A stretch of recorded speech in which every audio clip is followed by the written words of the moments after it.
Okay, cool. Thanks. Wow, my name's Liana Steinmetz. I live in Northern California. I live out by Yosemite, actually.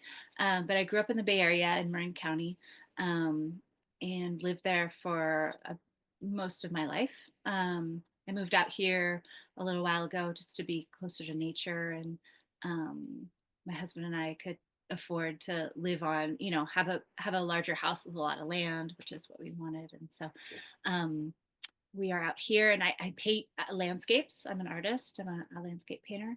Um, and I didn't start out that way. I went to college. I didn't know that I could be majoring in art and like studying art. I came from a Hmm. family that has, everybody has an MBA and everybody's very like success focused, and artists were not, like, oh, that's a hobby, like you Hmm. can't really do that for a living. Like you can't make money as an artist, so do something else. Hmm.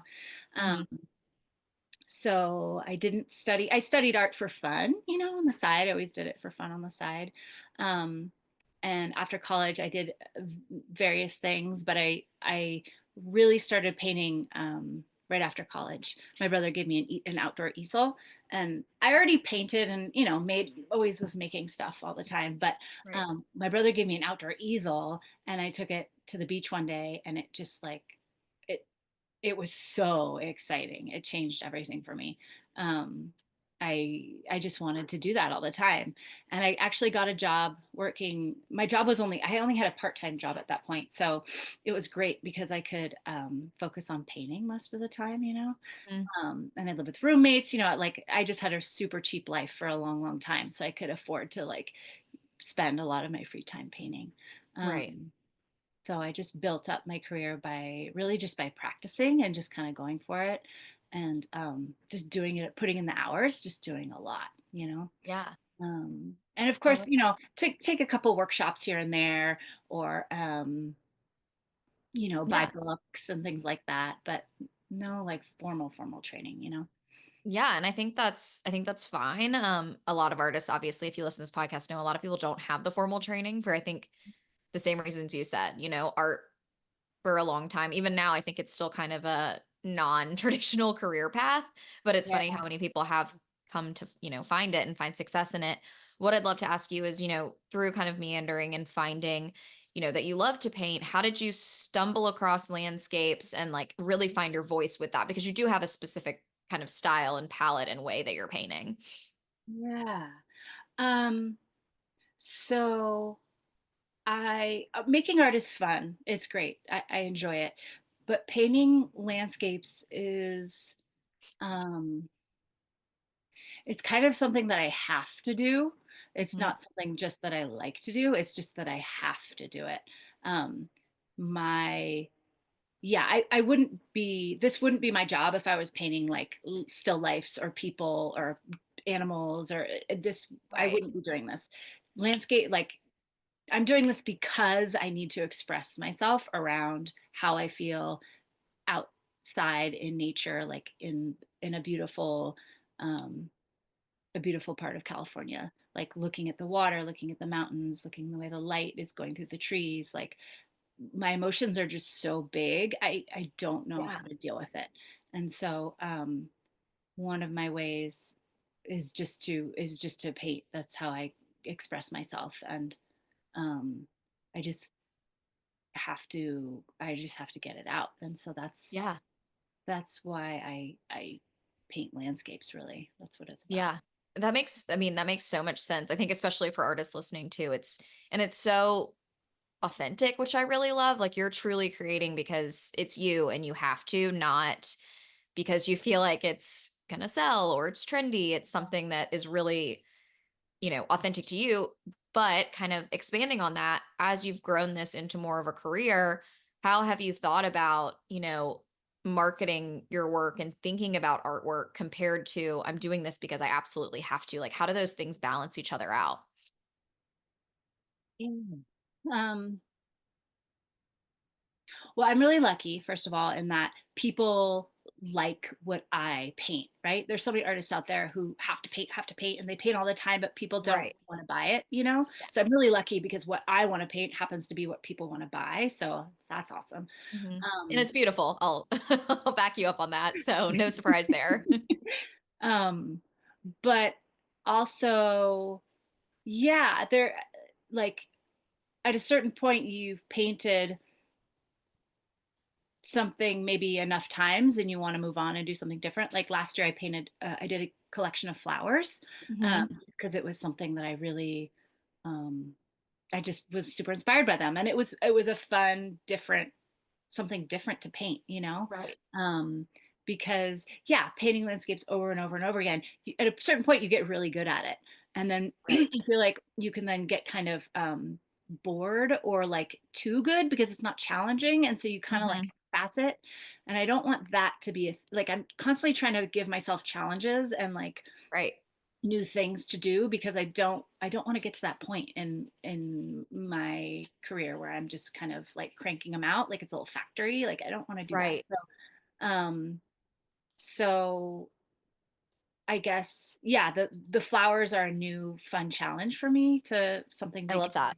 and um but I'm also still super into landscapes and you know, like I said, I try and throw things in there to make it fresh and different and change up my palette or change up my approach or my base layers or you know, do things to make it different. Hmm. Definitely, and I think that whole something you touched on about it being a challenge or stretching yourself a little bit, I think is so important. I've read a lot on how that is so important for your creativity. Like, you can't be your most creative or really that creative at all if you're in a place of just kind of boredom because you're so good at something. The Yeah, way you become creative is when you're actually like you have a certain level of challenge, like not yeah, so hard, you're so bad at it, but where it's like this is slightly out of your comfort zone because then you're totally. like pushing yourself and the wheels are turning. And so I think that's so important for other people to hear too, even if you do finally get to that point where you have your style and you have a subject and everyone wants to buy it. You don't really want to just sit back and sit in that because it kind of makes you stagnate a little bit and you want to continue to progress as a creative and as an artist. Yeah, totally, for sure. Mm. Um, yeah, Yeah. and then the gallery thing's funny because I do work with some galleries, Mhm. and so you know, they knew me for my landscapes, and so but I just dropped off a couple flower paintings to Mhm. in Irwin in Atlanta, and they're like, these are beautiful. So they're into me changing and evolving, which is great. I know that there's some galleries that are like, no, you're only going to paint the Golden Right. Gate Bridge and that's it. You know, that's what people buy. So I'm grateful that they're like, yeah, they're on this journey with me, which is really cool. Hmm. Yeah, I love Anne it's a great gallery. I'm from Atlanta originally. Oh, cool. So I go there a lot when I'm home. But how did you start those gallery relationships in the first place? Like for artists that maybe haven't worked with galleries yet, kind of how did those relationships form? Um, so so my first big break Uh-huh. was with Serena and Lily. Mhm. They actually they're from like their home base or wherever they got started is really close to where I grew up, so I had a lot of connections and I had personal connections with some of the artists that they were already representing, so I contacted those artists and I asked them and I'm like, how did you get in here, what did you do, and they're Mhm. like just your stuff's good enough, just go for it, just contact them, and I was like, really? So for that I actually reached out to them and I Mhm. and I got like their back, I got the email, you know, I got like, The backdoor yeah, right like person to talk to, yeah. exactly. And I was like, hey, this is me. These are my paintings, blah, blah, blah. Gave me you know, gave me your email. And so they did a studio visit. I was living in San Francisco at the time and they came Yeah. and they were like, all right, let's sign you up. And I was so pumped. I was so excited. Um, and then through that I think things kind of like, you know, once you Mhm. get that one, it's like you get some credibility and the momentum going, so then I had an easier time like building Instagram followers. This is when Instagram was a little bit more easier to like get the ball Right. rolling, so building more Instagram followers, and then I had some galleries actually contact me. I didn't have to reach out, Yeah, which it's I'm super great. grateful for. Yeah, yeah. Yeah, I like what you said. I mean, I think it's so true. You kind of have to. get that first, like, big break or that first yes, like, you have to do a lot of the outreach, and then from there, it can really be a Yeah. snowball effect once you have that credibility, Mhm.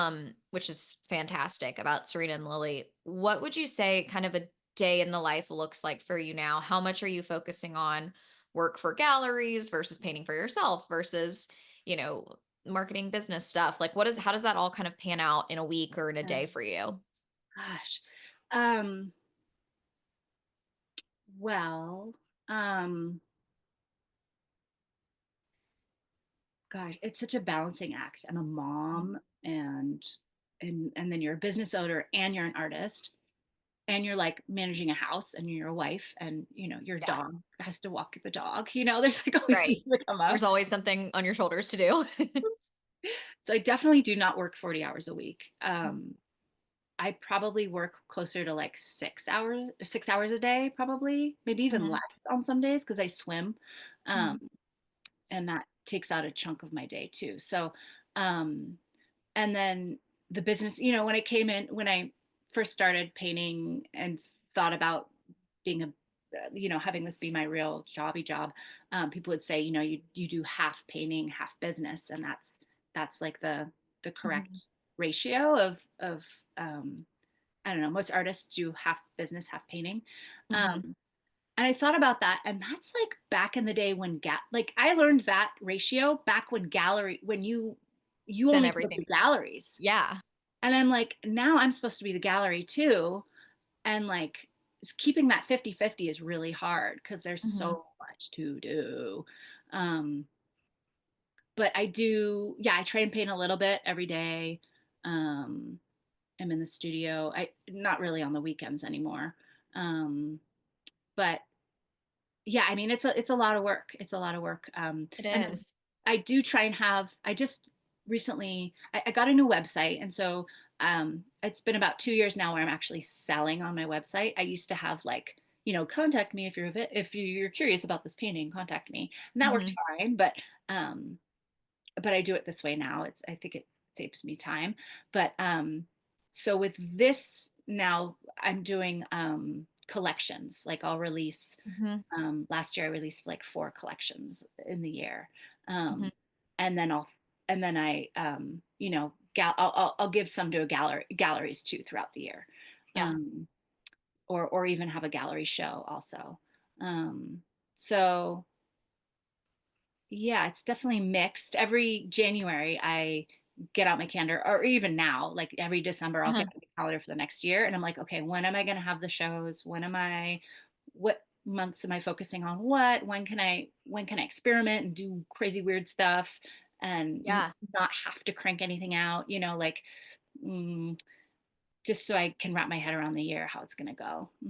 Yeah, that's something I do too, and something I don't think enough artists do is plan out your calendar, especially when you work with galleries, because you can kind of see like when are things already filled? When am I going Yeah. to make time for myself, experimenting, whatever that looks like? When can I do Mhm. my own launch? Because I think when you don't plan out your year, all of a sudden you're like, oh, it's the holidays. I'm going to have a lunch with this gallery, and I'm going to launch this, and I'm going to do this, and I'm going to, Totally. and there's not enough time. Like, I mean, I just feel like that's the way people feel right now. So it's top of Yeah. mind. But I think when you can plan out your calendar, you actually can have some breathing room, which Mhm. I think is really great. Can you talk a little bit about these collection launches that you've done on your own, acting as the gallery yourself also? Like, what do those Yeah. look like and how do you prepare and market them? What does that look like for you? Oh my gosh. So I belong to Emily Mhm. Jeffords collective.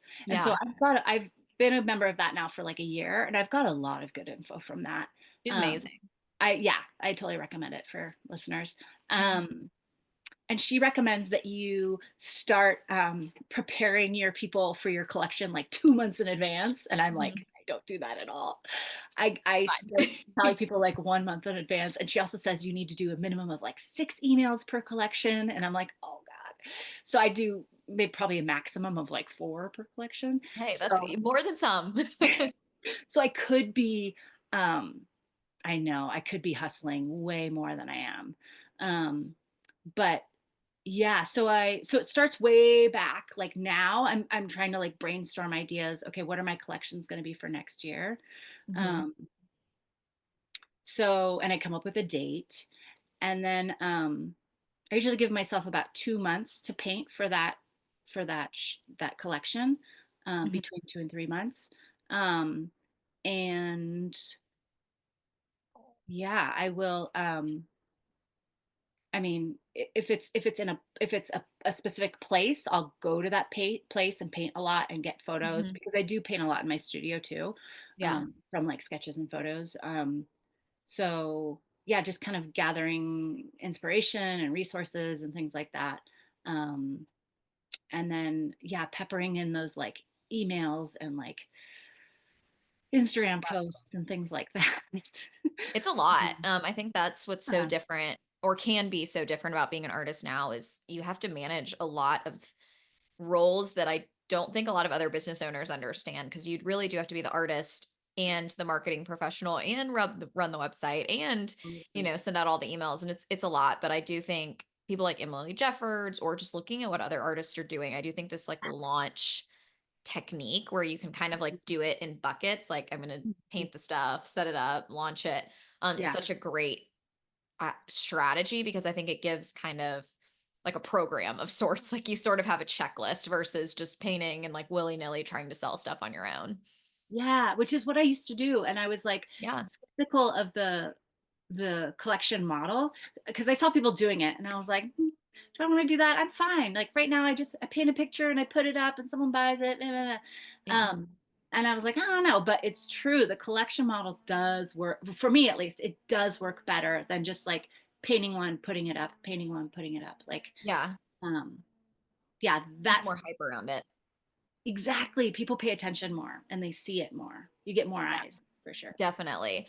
How many pieces do you typically have? Just getting super kind of niche. How many Oh yeah. pieces do you typically have in a collection? What does that look like?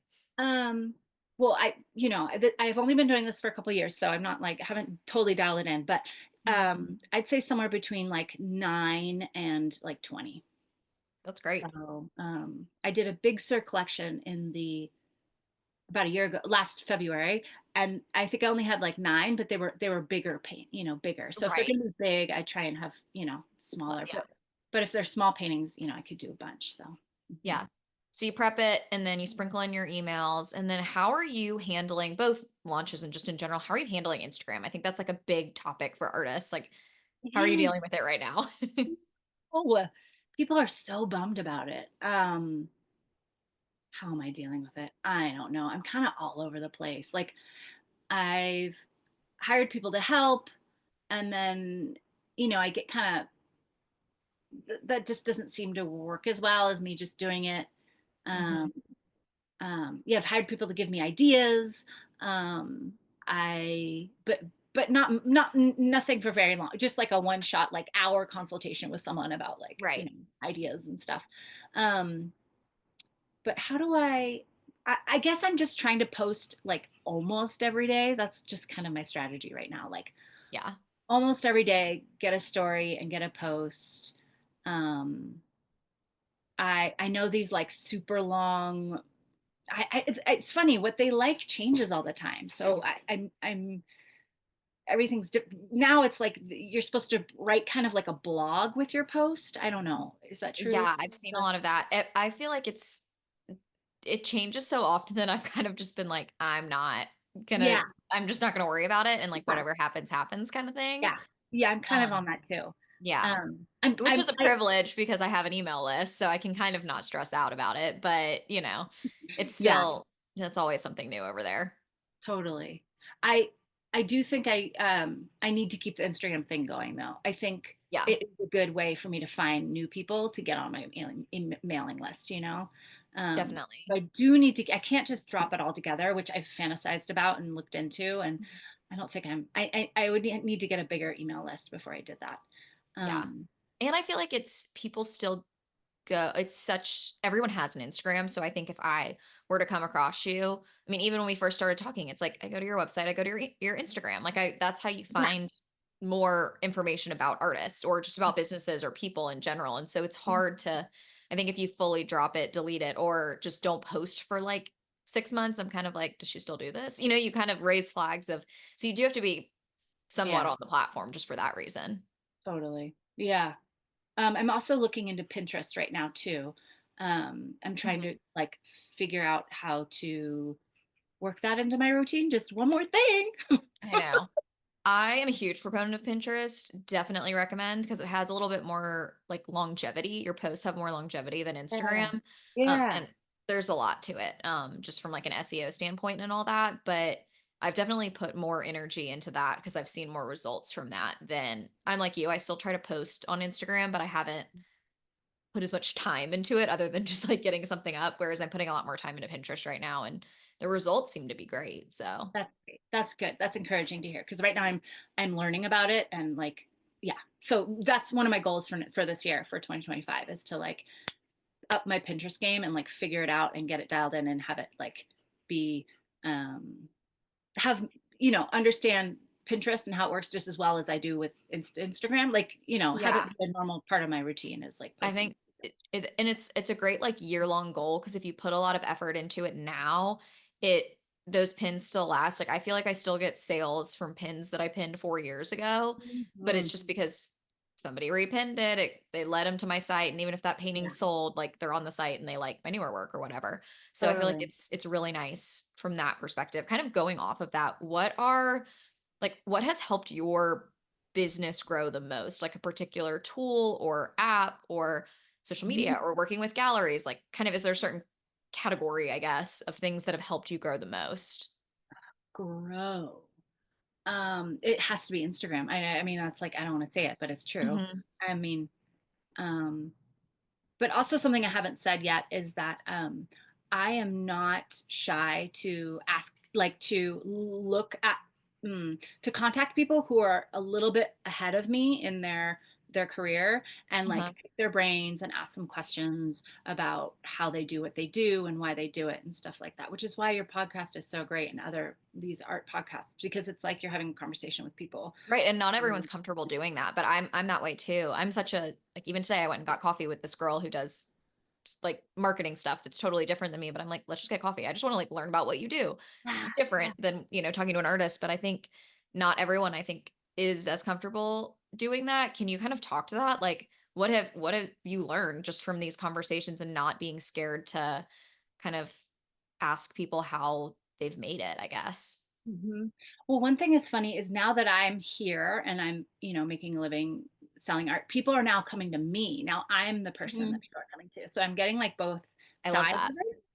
It's so great. And I'm happy to help. Like it's great. It gives me time to reflect. It gives me time to like I worked hard for these things that I've figured out. And so it Right. feels good to give back and be like, hey, I'm gonna save you like 4 hours of research and I'm just gonna tell Yes. you this right now, you know? Yeah. No, it um feels so good. I completely understand that. yeah. So I mean, I don't think I've ever had anyone like,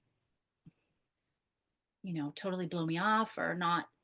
And if they don't respond, I'm good at being like not taking it personally, being like, "Oh, they're probably busy," or like, "Oh, Exactly. they have another life." Like that's okay. I just kind of like let it, roll off my back if there's no connection, that's okay. But most people who I've reached out to um have just been really gracious and willing to answer my questions.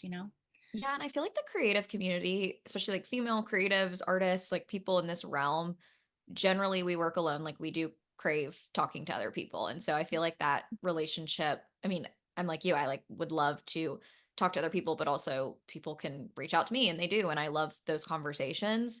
But I've also found like you, I think most people are pretty willing to, you know, if you ask them respectful questions, are pretty willing to talk to you and work through and like giving back. And so I think that's something people need to hear because I don't think enough artists are willing to like kind of ask for help in some ways.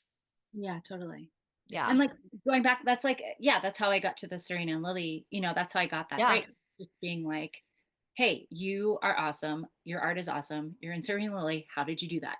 Like, exactly. And that's kind of how you have to do it. I mean, there's not really like a playbook for how to be successful as an artist. And so you just kind of have to ask other people like what worked for you, what didn't work for you, and totally. let's see what happens. Yeah, totally. What have been some of your most successful moments? Like what up to this point, what have been just things that you've accomplished that you didn't think you would or that you're just really proud of, big or small? Yeah, that's good. That's fun to think about, I right? love asking this question because I don't think Uh, artists reflect on it enough. Totally, because we're always looking like, oh, what's the Mhm. next thing? Like, what can I do more? Like, what, you're never satisfied. You never think Yeah. you're never the artist you want to be, right? Which is Mhm. why it's so fun. Like, you never quite There's get there. always room for growth, but I think it's important to, like, especially this time of year, end of the year, like, looking back too, because I don't think we do that enough. So it's one of Mhm. my favorite questions to ask. Well, I have to say this because it's on the top of my head right now because it's very relevant. Um, I just made a book, and Ooh. I had the vision for this book like maybe 2 years ago, and I started working on it like a year and a half ago, and it just is now like out. I'm just like my studio's filled with. I'm just packing them right now and sending them off to people who bought them for the first time. Like this is very exciting. So, I had this vision to make a coffee table book of my paintings of Mount Tam. It's Mount Mhm. Tamalpais. It's this mountain in Marin County, which is just north of San Francisco. Mhm. Um, it's kind of like my like number one muse, like the Yeah. that I want to paint all the time. Um, and I was like, this needs to exist. Like I just want that this has to exist in the world. Like this Yeah. needs to be there. So I spent a long time putting that together and it feels really fun. It feels so good to have it out in the world. That feels like a I'm big sure. um the the um the images of course were easy to put together, right? Because I'm a painter. Mhm. But the text is what was like tripped me up for a long time. Like, oh, what do I write in this thing? Like I didn't want to have a coffee table book that had like tons of writing. Um, Yeah. because art books, I don't know. Whenever I get an art book, I don't I read. like photos. I just look at the paintings. I don't read the stuff unless it's like a biography and I'm super into the artist. But Mhm. anyway, so I didn't want to have a ton of text, but I needed to have something. And so it took me a while to like figure out what it was going to be. And so it was challenging. Mhm. So it feels really good to have it done. Um, and people are buying it and I'm excited to put it in stores like, um, in towns near Mount Tam so people will recognize it. Um, Yeah. I'm excited about like what will come from it. Yeah, and I love projects like that where you're just so excited to do it for yourself that I feel like those are the things you work so hard on and you're so excited about and it's like every day coming to it is a new challenge. So I love that. That's a huge success. Yeah.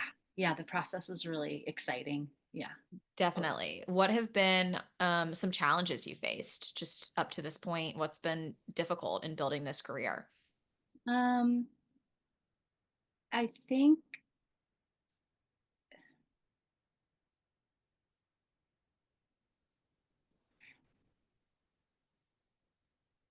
um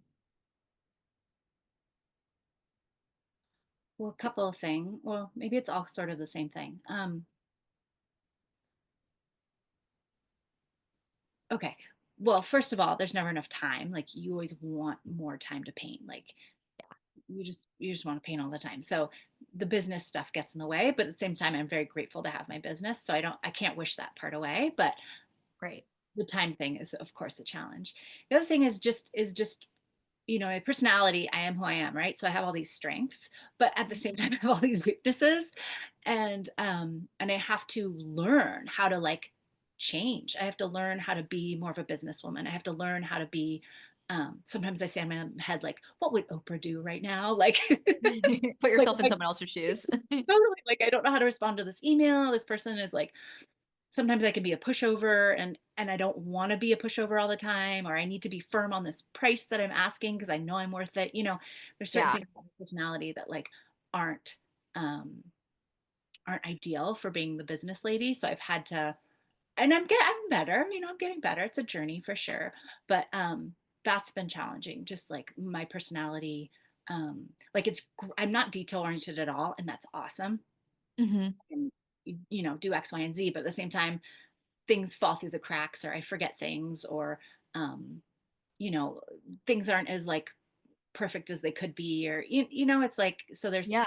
things like that. And recently though I've actually hired I've been hiring help for the last couple of years. I've had someone and it's nice when they're more detail oriented than I am because they can kind of Yeah. things, which is really helpful, um, and just do a better job with things than I would do. Yeah. Well, I think that's such a great balance. I'm also like not so detail oriented. And I think that's why I've been allowed to like do a lot, like move fast and like do a lot of things.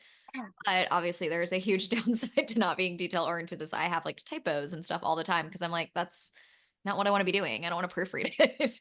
And Totally. so I think, but it's a great way to you can hire someone and that's like an easy if you hire someone that like balances out your strengths, then you Mhm. have the power team, because we all have there's goods and bads to all of our, ways that we are. Mhm. Mhm. Totally. Yeah. So that's great. Looking back, is there anything you would do differently when it comes to just how you've built your career, how you've approached artwork? Is there anything you would change? Oh my gosh. I'm sure I have answers for this. Let me think about it. It's a hard There's question. probably so many. Um, yeah, things I would change. Um,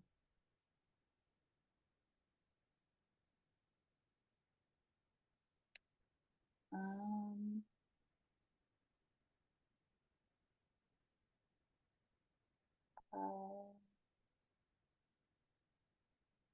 um,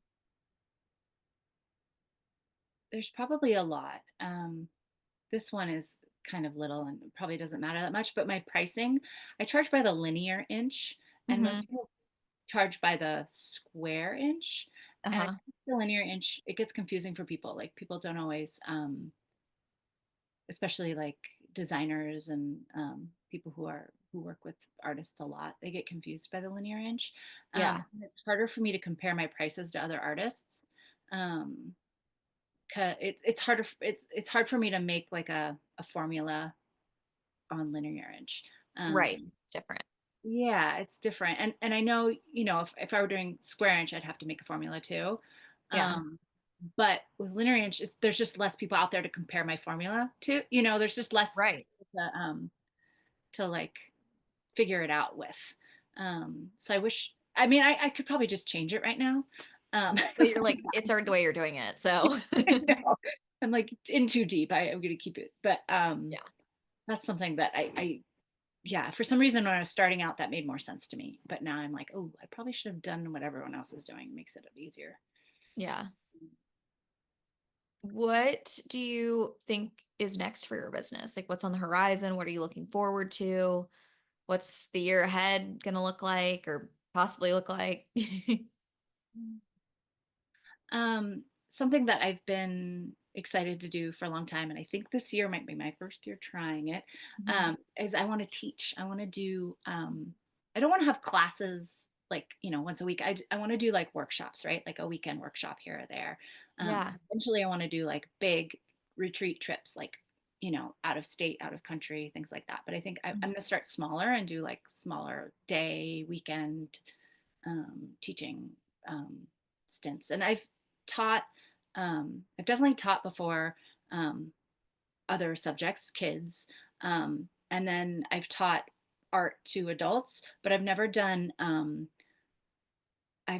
taught what I want to teach. Like this is going to be new for me to teach, Yeah. like just and there's so many things I want to teach, right? Like plein air painting, but I don't just want to do technique. Like I want it to be something deeper, something more meaningful than just like this is how you shade a tree. Like this is how we find the Right. composition. I don't want it just to be technique. So I think that's why I've been stalling for so long. Also, my son Mhm. is little and growing up and it's hard to like get away and Right. stuff to do. But um I can't I'm not quite there yet in terms of like figuring out what's the vibe of these teachings because I know there's some people who just want the technique, right? They don't want the woo-woo stuff. Mhm. But I'm kind of a woo-woo person. So um I don't know. I have to sprinkle in there some like spiritual, meaningful, deeper component of like expressing yourself, you know? Yeah, and I think people would love that. I mean, there's, the people that just want the technique and whatever, but I think you're kind of carving out your own little niche of Yeah. you're not like just every other painter or every other, person teaching. It's like this is why this is how you do it. And I think people would appreciate that so much.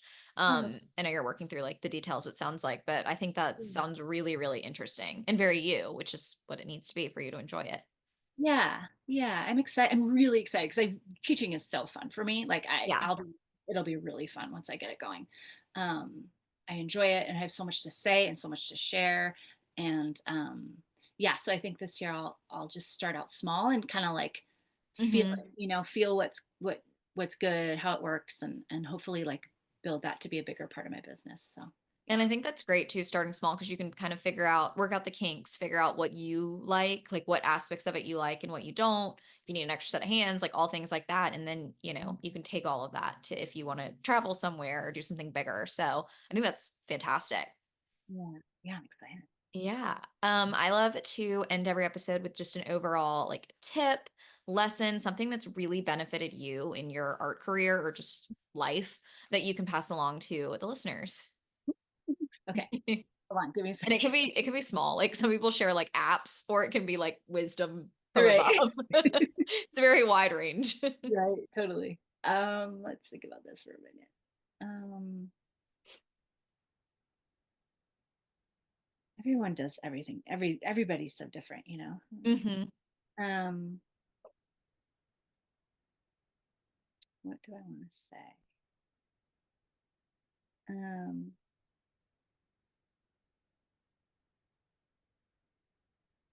okay, just gonna say this because it's coming in really strong here. Uh-huh. Don't be afraid to do your thing. Like, if it's not right yet, like just keep going, keep going, keep going. Like, keep practicing. Like, practice is everything. Like, put in the time. Like, if you don't, if you look at your painting and you're like, oh, this is not what I want it to be, like, Mhm. keep keep going. Like, if you paint something a certain way and it's not, you don't think it's the right way, don't listen to that. Just like keep doing your thing and you will get better and you will figure, like, it will get figured out. Like, um yeah, I can't emphasize that enough. Like, you put in the Mhm. hours and just keep being you, and the good stuff will rise to the top, and Yeah. the weird, I want to swear, I'm not going to swear, but the Mhm. all the sediment that doesn't really matter will go to the bottom, and it won't matter anymore. Like, just keep going.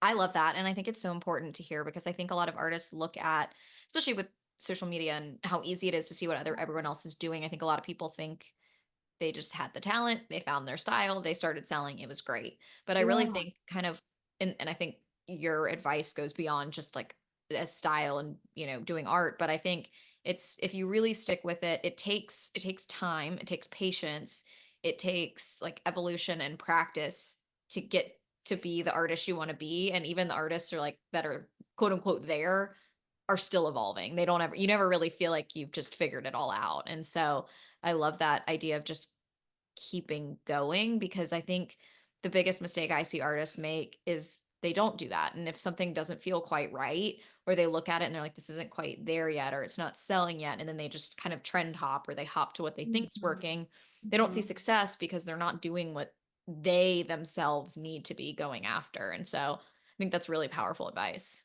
Yeah, like listen to your gut, like paint how you think you should be painting and don't listen to anybody else and just keep doing it, keep doing it, keep doing it. And you'll figure it out. Mhm. Yeah, I absolutely love that, and I've loved this whole conversation. Can you share how people can find you, your, Instagram, email list, website, just different ways people can come across your work? Yeah. So my website is my full name, which is lianasteinmetz.com.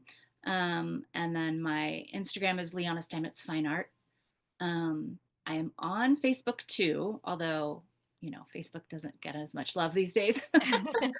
um, and I'm growing my Pinterest, and I think that's like about it. I mean, yeah, yeah, those are the places, right? Am The I main pretty? ones, yeah. Well, I'll link everything too so people can find you, but thank you so much for your time today. This has been fantastic.